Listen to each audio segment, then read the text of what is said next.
नमस्कार, स्वागत है आप सभी का हमारी इस खास पेशकश में और मैं हूं आपके साथ आयुष चित्रांश। गोरखपुर जिले के गोरखनाथ मंदिर के बाहर पुलिस पर हमला करने वाले शख्स अहमद मुर्तजा अब्बासी के तार आतंकवाद के साथ सीधे तौर पर अब जुड़ते हुए नजर आ रहे हैं। अब इस मामले में पुलिस मुर्तजा की मदद करने वाले हर शख्स पर कड़ी नजर रख रही है। इस बीच पुलिस के हाथ मुर्तजा के दो साथी लगे हैं जिन पर आरोप है कि हमले वाले दिन उन दोनों ने ही मुर्तजा को अपनी मोटरसाइकिल पर बिठाकर मंदिर के बाहर छोड़ा था। फिलहाल गोरखपुर से लेकर गुजरात और मुंबई तक छापेमारी चल रही है। साथ ही गोरखपुर जिले के आसपास भी सघन जांच पड़ताल हो रही है। इसमें कुशीनगर के 2, संत कबीर नगर से 1, महाराजगंज से 2 शख्स हिरासत में भी लिए गए हैं। अब आरोप यह है कि इन लोगों से मुर्तजा चैट बॉक्स के माध्यम से बातचीत करता था। आरोपी मुर्तजा अब्बासी सोशल मीडिया पर भी बेहद एक्टिव रहता था। मुर्तजा ट्विटर पर कई प्रतिबंधित संस्थाओं को फॉलो भी किया करता था। तो वही मुर्तजा गोरखनाथ मंदिर आखिर क्यों पहुंचा था, उसके पास आखिर वो हथियार कहां से आए थे, साथ ही घटना से पहले उसकी किस किस के साथ बातचीत हुई, ऐसे कई सवाल हैं जिनको जांच के केंद्र में रखते हुए पुलिस इन सारे घटनाक्रम की छानबीन कर रही है। सवाल तो यह भी है कि जाकिर नाइक की स्पीच से कैसे पढ़े लिखे छात्र आखिर प्रभावित हो जाते हैं।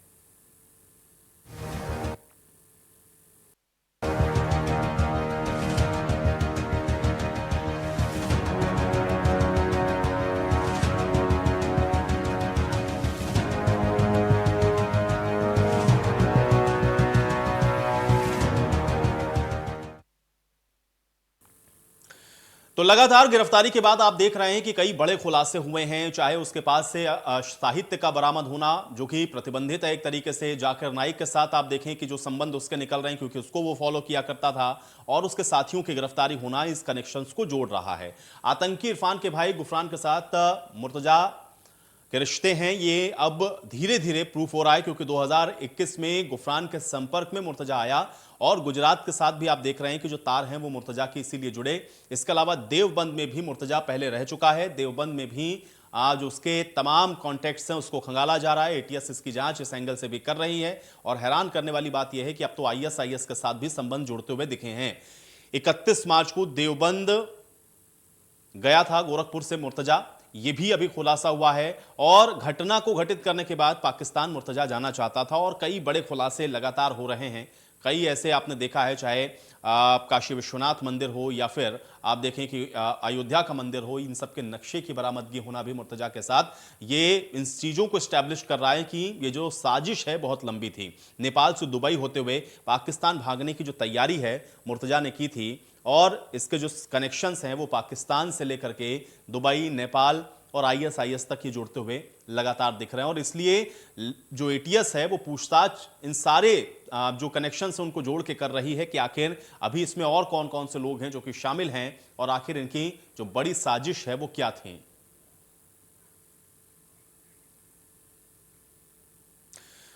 तो आपको बता दें कि लगातार क्योंकि आरोपी मुर्तजा से पूछताछ हो रही है, एटीएस लगातार मुर्तजा की कुंडली खंगाल रही है, लेकिन अब सवाल यही है कि मुर्तजा आखिर कौन सी बड़ी साजिश को अंजाम देने के लिए आया था, क्योंकि यूपी एटीएस ने आरोपी मुर्तजा की पूरी कुंडली को खंगाला है।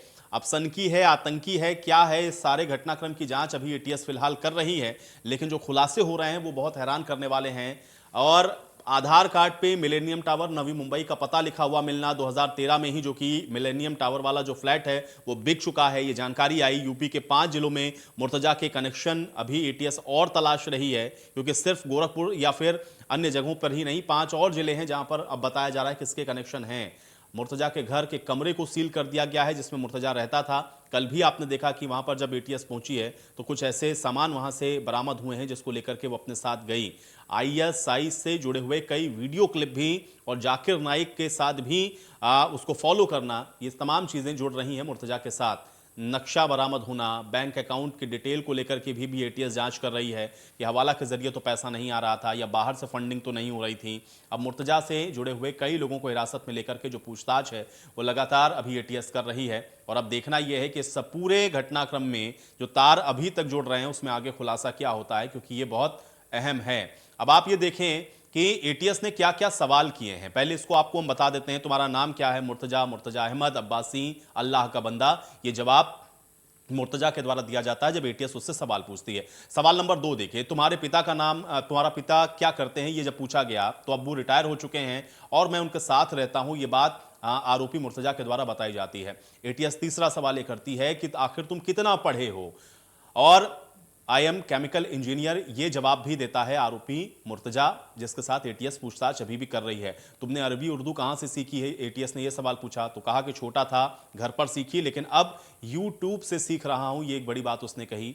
इसके अलावा मंदिर क्यों गए थे, ये सबसे अहम सवाल था। मुझे अल्लाह की राह में जाने देने का मन कर रहा था और इसलिए मैं मंदिर गया था। यह सवाल जो पूछा गया एटीएस की तरफ से, उसका जवाब हुआ। सिपाहियों पर हमला क्यों किया, मुझे देखकर वो लोग घूर रहे थे, मुझे गुस्सा आ गया, फिर मैंने अल्लाह के लिए जान देने का अपना जो मन है वो बना लिया और इसलिए मैंने उन पुलिस वालों के ऊपर हमला किया। ये बात भी मुर्तजा ने कही। इसके बाद सवाल नंबर 7, इतना महंगा लैपटॉप आखिर तुमने क्यों खरीदा, एटीएस ने यह सवाल पूछा। तो ऐप डेवलप करने के लिए यह खरीदा था, मोबाइल पर वीडियो अच्छे नहीं दिखते हैं इसलिए यह महंगा लैपटॉप खरीदा। यह जवाब भी मुर्तजा की तरफ से दिया गया है। इसी तरह से आप देखें कि जो तमाम सवाल हैं वो अभी भी लगातार एटीएस पूछताछ कर रही है, लेकिन ये कुछ बड़े सवाल थे जो हमने आपको बताया और इन्हीं सवालों के आधार पर अब आगे के जो तमाम कनेक्शंस हैं या फिर जो खुलासे हो रहे हैं उसको जोड़ते हुए एटीएस अभी आगे की जो कार्रवाई है वो कर रही है और इसमें अभी न जाने और कितने खुलासे होने बाकी हैं, इसके लिए भी आपको और इंतजार करना होगा, क्योंकि जांच जैसे जैसे आगे बढ़ रही है वैसे वैसे आप देख रहे हैं कि जो पूरा कनेक्शन है वो आपको जोड़ता हुआ इसमें दिखेगा। एक पूरी तरीके से आप देखेंगे कि एक नेक्सस जो कि डेवलप होता हुआ आपको नजर आएगा, चाहे आईएसआईएस के साथ कनेक्शंस का जुड़ना हो, पाकिस्तान समर्थित आईएसआई के साथ कनेक्शंस का जुड़ना हो, आतंकवादी तमाम संगठनों के साथ उसके संपर्क हो, या फिर आप देखें कि ब्रेन वॉश करने के लिए फिर जो जाकिर नाइक जैसे लोगों को सुनना हो, या फिर उसके पास से वो तमाम कंटेंट मिलना जो कि सीधे तौर पे संदेहास्पद हैं, इस बात को पूरी तरह से स्टैब्लिश कर रहे हैं कि कहीं ना कहीं ये पूरी सूची समझी साजिश थी और इसको अंजाम देने के लिए इसके पीछे का जो एक प्लान था वो बहुत बड़ा था।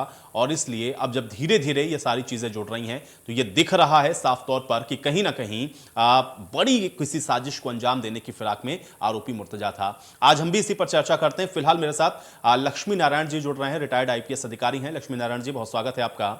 लक्ष्मी नारायण जी, चूंकि लगातार हम लोग आपके साथ इस विषय पर चर्चा कर रहे हैं और अभी जो एस्टैब्लिशमेंट हो रहा है जिसमें हम लोग देख रहे हैं कि अब नक्शे का बरामद होना उसके उस कमरे से जहां पर मुर्तजा रहा करता था, क्या हम ये सीधे मान के चलें कि अब इसमें बहुत ज्यादा कोई गुंजाइश ऐसी है नहीं, क्योंकि कनेक्शन इसका है आतंकवादियों के साथ, ये भी एस्टैब्लिश्ड हो रहा है और दूसरा ये दिख रहा है कि घटना सिर्फ यहां तक नहीं थी, ये तो एक तरीके का ट्रायल था, दरअसल इसके पीछे अभी कोई बड़ा ऐसा मकसद था जिसको अंजाम दिया जाना था। क्या इसको इस तरीके से हम लोग देखें लक्ष्मी नारायण जी?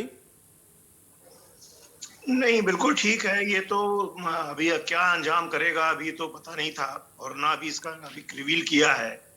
लेकिन एक महत्वपूर्ण बात है कि इसने ऐसी जगह पर अटैक किया है जो वर्तमान में मुख्यमंत्री का हाउस है टेक्निकली, और ये एक मैसेज आता है। देखिए, आतंकवादी करते क्या है, आतंकवादी भीड़ भाड़ जगह पे बम मारते हैं, खाली जगह पे तो नहीं मारते हैं। वो वहां पे दहशत फैलाते हैं, या किसी बहुत बड़े आदमी को मार देंगे, वो भी दहशत है।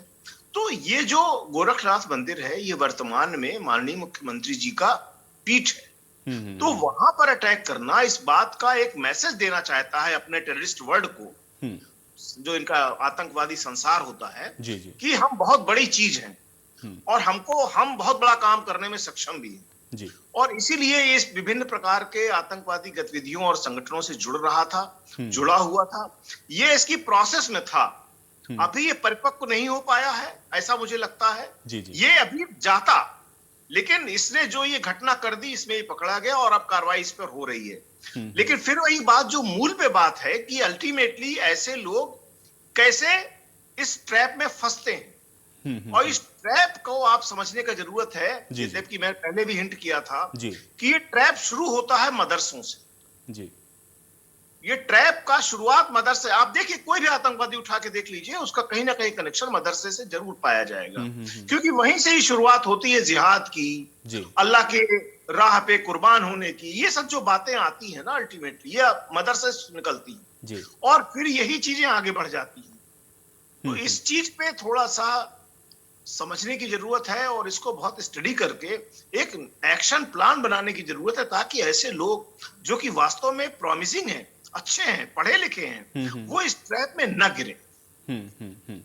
बिल्कुल, लेकिन लक्ष्मी नारायण जी, एक तो अभी तक हम लोग जो देख रहे हैं, चूंकि आपने कहा कि ये अपने मकसद में, या फिर अभी हम ये कह सकते हैं कि बहुत अपरिपक्व था, लेकिन नक्शों का मिलना उसके कमरे से, जिसमें अयोध्या का नक्शा हमको दिखता, काशी विश्वनाथ का नक्शा वहां से बरामद होना, ये दिखा रहा था कि प्लानिंग तो कुछ चल रही थी। हो सकता है कि एक छोटा मोहरा ये रहा हो, इसके पीछे कोई बड़े लोग जो कि काम कर रहे हो, या इनका नेटवर्क एक बड़ा हो जिसको एटीएस अभी खंगाल रही है, लेकिन निशाने पर तो कुछ चीजें थी।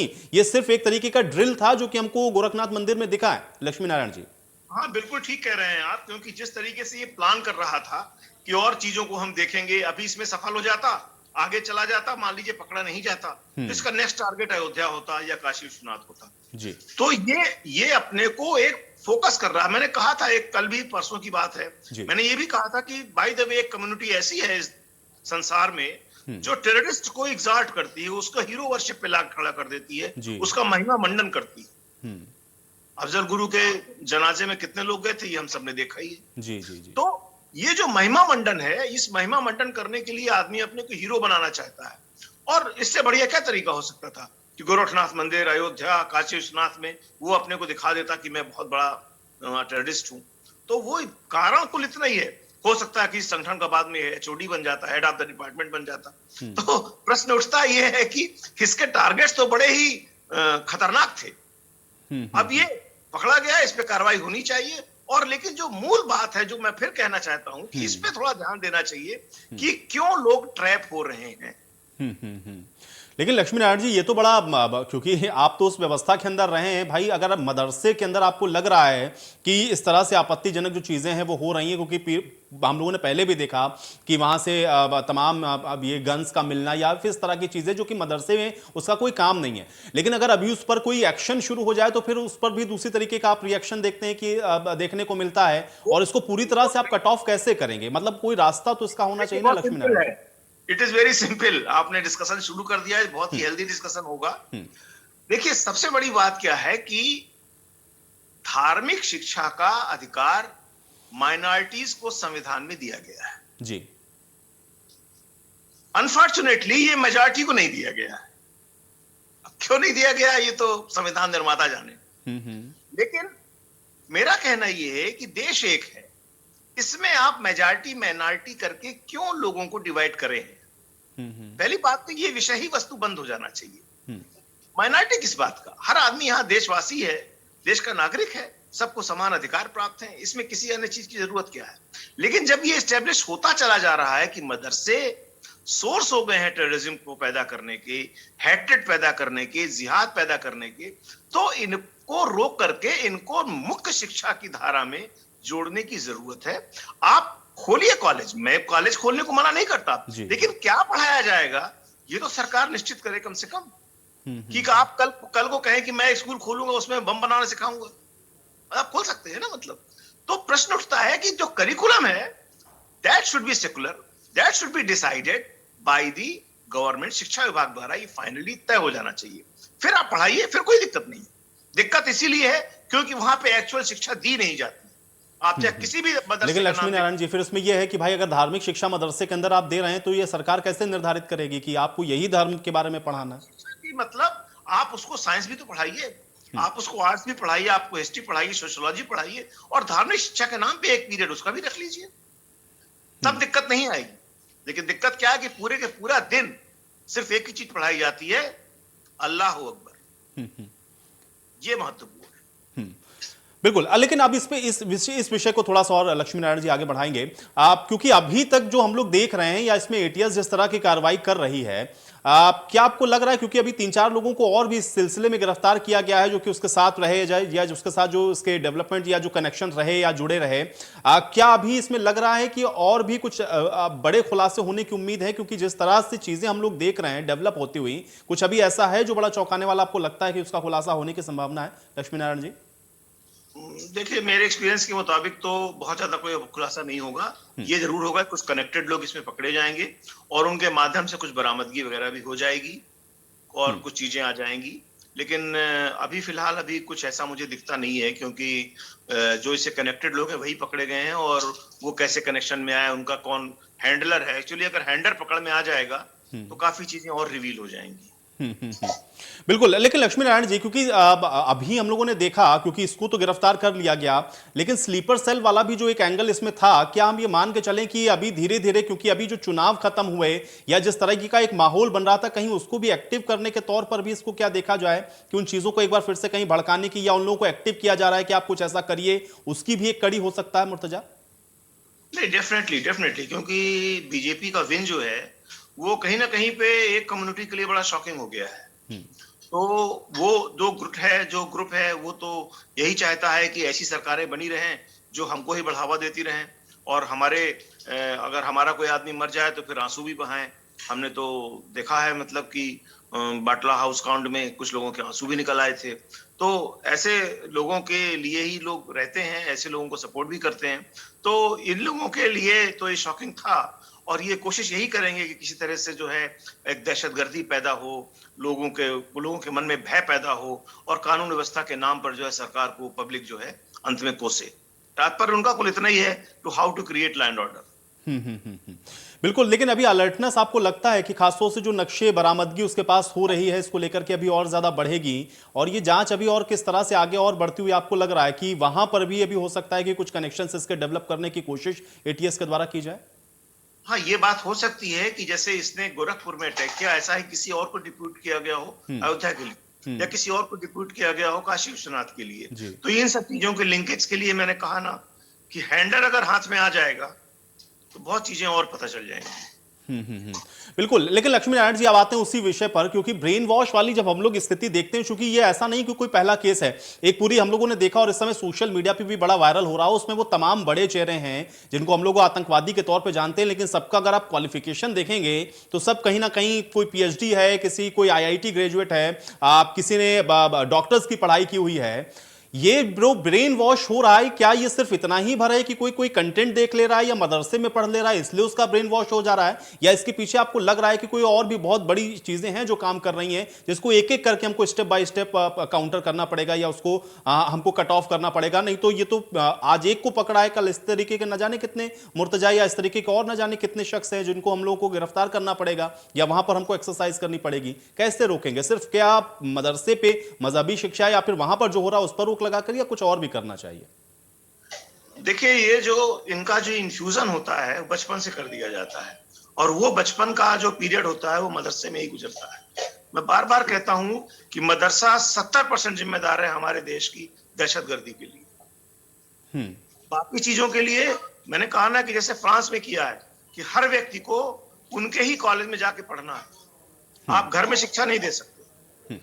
उसी प्रकार से कुछ यहाँ पे भी करना पड़ेगा कि हर व्यक्ति को शिक्षित होना है और उसको स्कूल में जाना है, और स्कूल का curriculum should be decided by the government of India properly, ताकि वही चीज पढ़ाई जाए, वही तय हो सब कॉलेजेस में। किसी का ऐसा नहीं। देखिए, शिक्षा एक ऐसी चीज है जो यूनिफॉर्म भी होनी चाहिए और स्टैंडर्ड की भी होनी चाहिए। आप कुछ भी पढ़ाएं, यह संभव नहीं है, और इसको अलाउ भी नहीं करना चाहिए कि सबकी ढपली अपना राग, ये चल नहीं सकता शिक्षा विभाग में। जैसे स्वास्थ्य विभाग का है, अगर किसी इलाज का ट्रीटमेंट कोई को होना है किसी मर्ज का, तो उसका एक स्पेसिफिक ट्रीटमेंट है। ऐसा थोड़े कि इसका जो मनाएगा करता रहेगा। तो उसी प्रकार से शिक्षा भी एक बहुत बड़ा दवा है जो कि मनुष्य को उसको बड़ा बनाती है, उसको समझाती है। तो ये सब चीजों को अगर हम कर पाएंगे तो निश्चित रूप से दहशतगर्दी का माहौल खत्म हो जाएगा, और एक बार फिर से हमारे देश में अमन चैन रहेगा। लेकिन लक्ष्मी नारायण जी, ठीक है, हालांकि ये तो अभी एक जांच का विषय है और अब इसमें क्या खुलासा होगा ये तो हम भी और आप भी इंतजार कर रहे हैं, लेकिन इसका जो कनेक्शन है, क्या मुखिया के तौर पर आपको लग रहा है कि बाहर से पाकिस्तान की तरफ से वहां से बैठा हुआ कोई शख्स जो कि इसको ड्रिवन कर रहा है, ऐसा हो सकता है? या ये सोच है जो कि इसको इस तरह से इस तरफ ले जा रही है, और उसका कोई भी एक मुखौटा हो सकता है, चाहे हम उसको जाकिर नाइक के तौर पर देखें, आईएसआईएस के तौर पर देखें, या आईएसआई के तौर पर देखें? क्या लगता है कि मतलब क्या कौन ऐसा शख्स हो सकता है जो इतना इन्फ्लुएंस कर रहा है कि एक पढ़ा लिखा एक आईआईटीएन हमको दिख रहा है कि जाकर के हमला कर दे रहा है गोरखनाथ पर? देखिए, है जी लक्ष्मी नारायण। और इसी के माध्यम से कनेक्ट होती हैं, सेल्स बनाए जाते हैं, हैंडल्स बनाए जाते हैं, एक पूरा चेन हायरार्कियल, उस हायरार्कियल चेन के अंतर्गत कार्य करते हैं। कुछ यहाँ पे बने हुए ऑर्गेनाइजेशन हैं और उन ऑर्गेनाइजेशन के संबंध वहां के ऑर्गेनाइजेशन से होता है। मतलब कुछ कंट्रीज ने अपने को डिक्लेयर कर दिया है कि टेररिस्ट के फादर सीरिया हो गया है। तो ये जो चीजें हैं इनको तो ये लोग नहीं है यहाँ कंट्री जो सपोर्ट कर। चलिए, इस बीच हमारे साथ हमारे सहयोगी अंकुश भी जुड़े हुए हैं मुंबई से। अंकुश, आप वहां पर अभी क्या कनेक्शंस जुड़ते हुए आपको दिख रहे हैं, और खासतौर से एटीएस जिस तरह से तमाम चीजों को खंगाल रही है, अभी आपके पास क्या अपडेट है मुर्तजा को लेकर के अंकुश?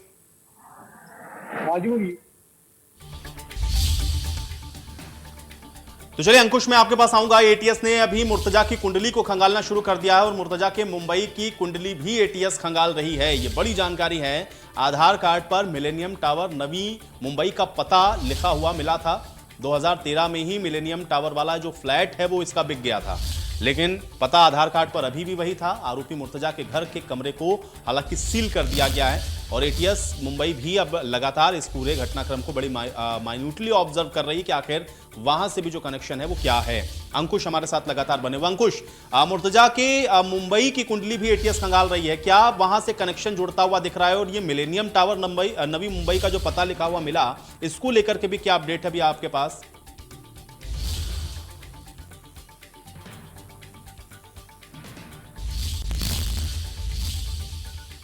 अंकुश, सुन पा रहे हैं आप मुझे?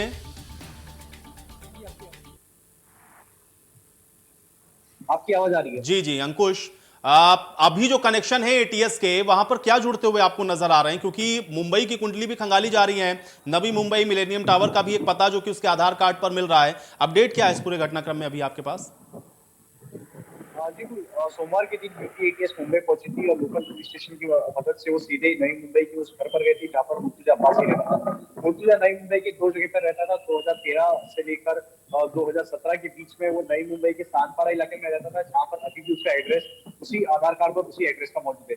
लेकिन बाद में उन्होंने फ्लैट बेच दिया और नई मुंबई के ही एनआरआई पुलिस स्टेशन के अंतर्गत सीवुड इलाका है, वहां पर रहता था। तो ये दोनों घर को, इस घर को एटीएस ने सील कर दिया है। हालांकि उन्होंने वो रेंट पे दी गई। पहले लॉकडाउन था 2020 में, तो पूरा परिवार गोरखपुर शिफ्ट हो गया था, लेकिन मुर्तजा अब्बासी लगातार मुंबई आता जाता रहता था। लेकिन भले ही यूपी एटीएस यहाँ से चली गई है, लेकिन उन्होंने मुंबई पुलिस से कुछ डिटेल साझा किया है। खास करके कॉल डिटेल रिकॉर्ड में जो नंबर संदिग्ध पाए गए हैं मुर्तजा अब्बासी के, जो मुंबई के रहने वाले, उनके साथ उन्होंने शेयर किया है और उनकी जो सारे जो नंबर है वो ट्रैक पर रखे, उनकी कुंडली उनको खंगालने की दी गई है।